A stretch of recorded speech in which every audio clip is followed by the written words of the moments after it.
What up, YouTube? It's Marcus Rockman here, doing a deck profile. We've done a few this Nats. Top 8 competitor, Will Chan. He's one of my best friends. He's playing Samurai. He's one of my top picks for winning the tournament. Awesome player, one of the best deck builders I've ever seen. He was playing Samurai this weekend with like a bit of a twist to it. He was doing a lot of things different from a lot of the other players. Just really good. Let's see what you played, Chan. Pretty standard, obviously. Yeah. Shooter for deck, and obviously Yugioh. Pretty explanatory. 2 Kaizen. Three Kaizen. And then 2 Grandmaster. We cut down to 1 Grandmaster at a point in time, but we found that with the pressure up, sometimes you have spots where you have to sack the monster for a Grandmaster, and it's really hard for them to deal with it. Yeah. Also, especially some outlets are really important because cards like Landless and Black Ring Dragon came up a lot more in the mirror match because of playing cards like Reinforced Proof, which means that these obviously increase in value. 1 hand and a Yaichi. So, a lot of players aren't playing Yaichi. Do you want to explain that? Yeah, pretty much when you're going second against the deck that sets a lot of back row, Yaichi's the best card pretty much the best cards for Samurais. You have Free Smoke Signal, Aurora, and the Yaichi that you can get to play it. And when you do, it pushes out pretty much all warnings. Yeah. And then once you get to that spot, they force out the warning, you can usually push through a shin or something like that and just sort of take control of the game. And if this does it usually gives you a lot of pluses. Awesome. No Spirit of Six, right? Yeah, you were playing Spirit in a lot in testing, so why'd you end up cutting it? So, various reasons. The first is that I think Spirit of Six Samurai were overrating the ability to go into Naturia Beast. Naturia Beast, it's very good against the tree-born sort of decks, but we found that a lot of decks can play around Naturia Beast pretty easily, and if you leave yourself with a Beast and just a few monsters, it can be a really awkward spot with in terms of French and Mirror Force. And then also post-board, we found that we had to side out Spirit in almost every game because they have puppet plants, and so if they puppet plant your Spirit equipped monster, then it's just too much of a swing. So we couldn't really justify playing it in the end. Cool. Yeah, how it is. For spells, Reunited.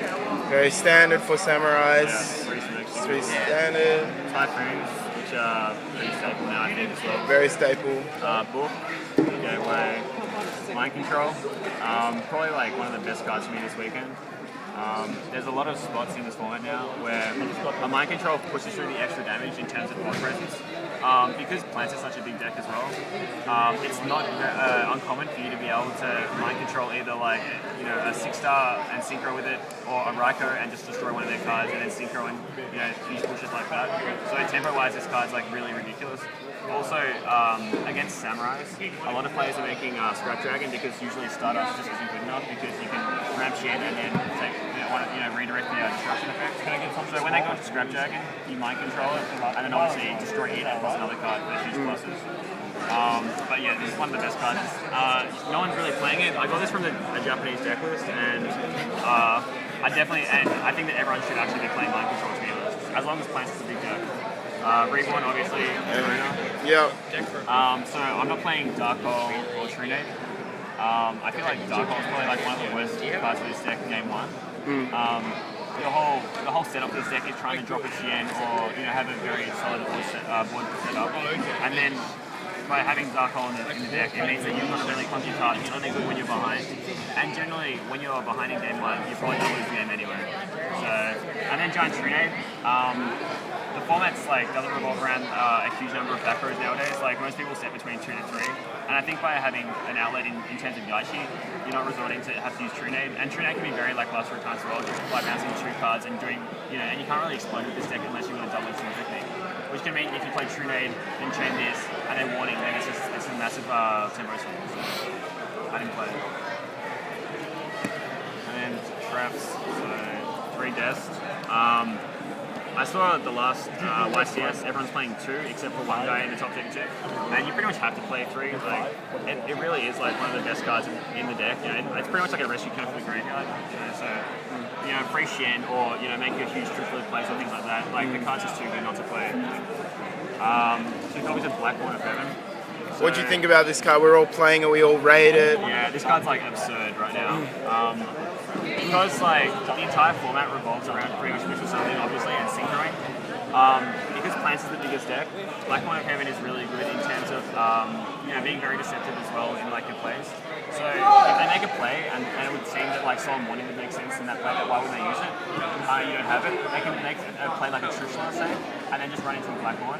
Or a lot of the time as well, you have to make a Black versus that, and Blackthorn just like gains a lot of value. It's just like it deals with Sorcerer, it deals with all of the cards in the deck.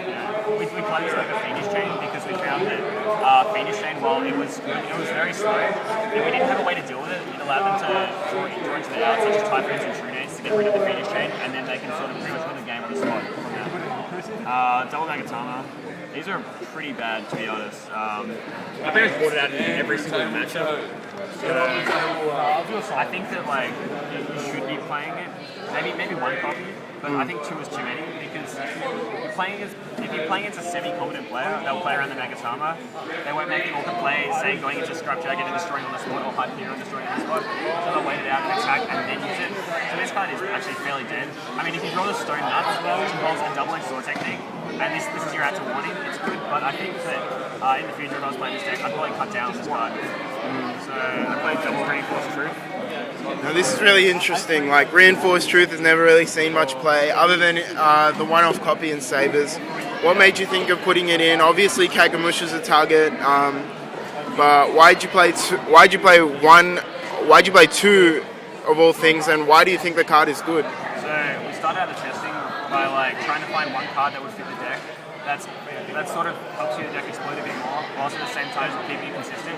So Reinforced Truth came in, and the more we tested it, the more we found that it was just like really absurd in terms of making your deck more consistent in terms of Shen and getting your nut draws. Also, you can do things like you can drop just like a Monarch deck, say, or like even post board. When you drop a turn 1 Shen, it's not an unlikely play to standby phase Reinforced Truth for the Kagamusha. That way they can't use things like Puppet Plant or like Biases to get rid of your Shen. Or Econ as well. So yeah, it really puts in a lot of work, and